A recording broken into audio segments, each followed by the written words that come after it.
Michelle come to the stage.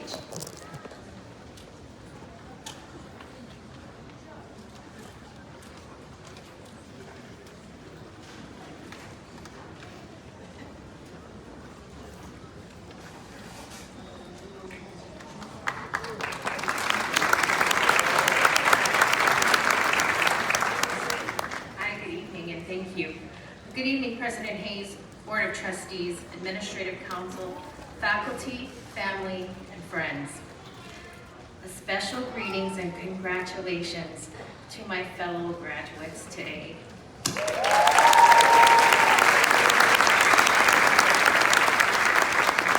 I have here on the top of my paper, breathe and read slowly. But I know that you have all been here a while, so I will try to speed it up as much as I can. Show of hands. How many of you had computer issues the night before a big due date? Oh, okay, I'm not alone. How many of you had to get stronger reading glasses in the last few years? Mine went up 2 steps. While each of these life events were happening, you must have asked this question: why am I doing this? So, right? It's true, no one can deny it. It has been uttered at least once, if not daily, throughout this process. Sometimes that question, tonight we will call it the big why, is specifically asked or screamed or cried at times when the increase in the stress hormones flooded our brains. At those points in time, the question sounded more like a declaration, didn't it? Let's say it all together. Why are we doing this? This is fun. While you waited for that answer, and others around you had to take leave because you may have needed a little space right now, your thoughts went to a place of wonder. You wondered why, of course, but you wondered when, and you wondered what you were thinking when you made this commitment. Some of these big why moments lasted a little longer than they should have, and sometimes we reassured ourselves of the reasons and continued forward.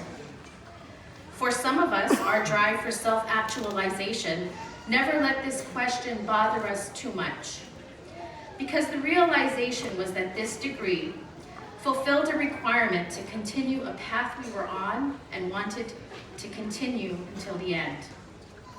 For a few, it meant that you did more than half of it, and so it was much too late to quit now. To those looking in at us, it must have seemed to you that we enjoy spending our every waking moment, our every day off, our each spring break, and all of our summers. Not true. For whatever reasons your big why led you here to this sacred day, the finish line, the moment we have all been waiting for. The big why has finally turned into the big yay, right? The Y gets a couple of letters added onto it, and so do you. Seriously, the reality is that this has been a labor of true love for something much more important than we ever thought it would mean. To ourselves, our mentors, our families, and especially to those who we will serve. That's right, those who we will serve are truly the recipients of our transformation. The real reason any of us are here and have overcome the big why is so that we could in turn transform others. We do this for ourselves only for the explicit reason of wanting to do more for others. Despite the life challenges that we encountered along this way, we stand in this humble position right now. We have earned our place in this world to give back, and to give back expertly. We have all chosen reasons for studying here at Regis. One of the main cornerstone values of the Sisters of St. Joseph is the care of all of God's creation. In my native language, the saying is ma lama ike akua. This value is perpetuated because of the kind of people that we already are. It is because of our leaders and faculty here at Regis College, and possible because of those who have loved and transformed all of us. We have all accomplished this together. In closing, now, some of you are very well equipped to test and or argue my hypotheses, but I'm going to present it anyhow. But I know that there is always a statistical significance in the care and service of our dear neighbor. And it is proven, bad word, right?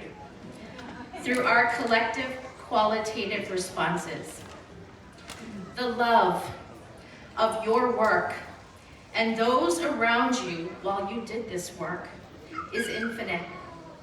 It does not have any parametric or non-parametric value. There is no mean, no median, or skewness in love. So, when we all apply the right formula and correctly apply this variable, love, it will always have a normal distribution with 100% confidence interval.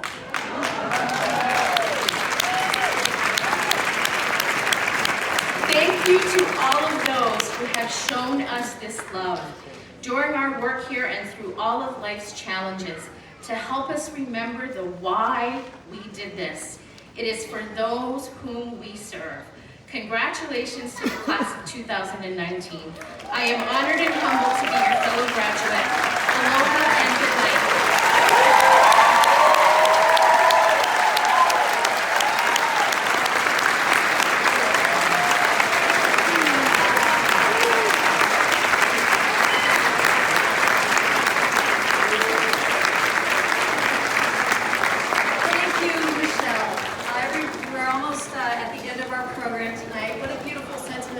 Really capturing that Regis magic in your remarks, and we look forward to following your career.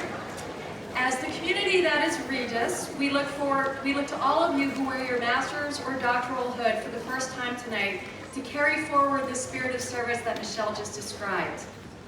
We ask that you maintain your connection with us, and that as you move forward in your careers, you support our current students in the same way that many of you have been supported, through preceptorships, internships, field placements, and mentoring. Know that you will always be an important part of our community and that you're always welcome back here at Regis. We look forward to seeing you with your hoods at our full commencement Saturday morning, held off campus at the Rockland Trust Bank Pavilion in the Seaport District. We are very excited to have Red Sox great David Ortiz, Big Papi, as our commencement speaker this year. In order to give all of you, especially our visitors, a very authentic Boston experience, I want to let you know that there will be some traffic congestion around graduation Saturday morning. Please know that we've just learned there will be some road closures, and Northern Avenue in particular will be closed down for portions of the day, prompting detours. Please check out the website for more information and allow enough time to park because we will start promptly at 10 a.m. on Saturday morning. To President Hayes, our administrative leadership, staff, volunteers, thank you. And to the deans, our program directors, and our faculty members. You have dedicated your careers to ensuring that the graduates leave tonight prepared to excel. Thank you very much. Bravo.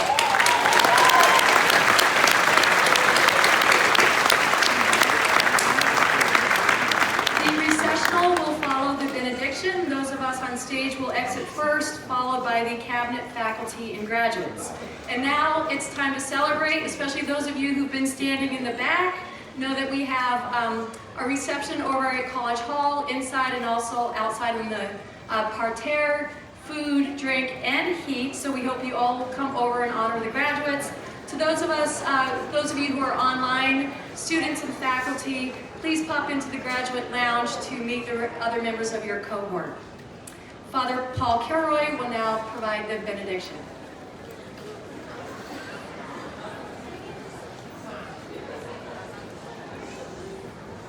We'll ask God to get us out of here quickly. I get a connection. Loving God, as this evening of celebration of the dedication and accomplishment of our graduate students comes to a close, we ask you to be aware of your continued blessings upon us. Your blessing reminds us that you are always with us. Your blessing reminds us that we are loved, each of us unconditionally. Your blessing inspires us to continue to develop the gifts you have given us, each of us to love and serve each other. May we never forget that our education is a privilege and not a given to us for our benefit alone, but the benefit of the common good, so that we leave Regis to make the world more humane, more loving, and more just. In the name of our gracious and compassionate God, we say, Amen.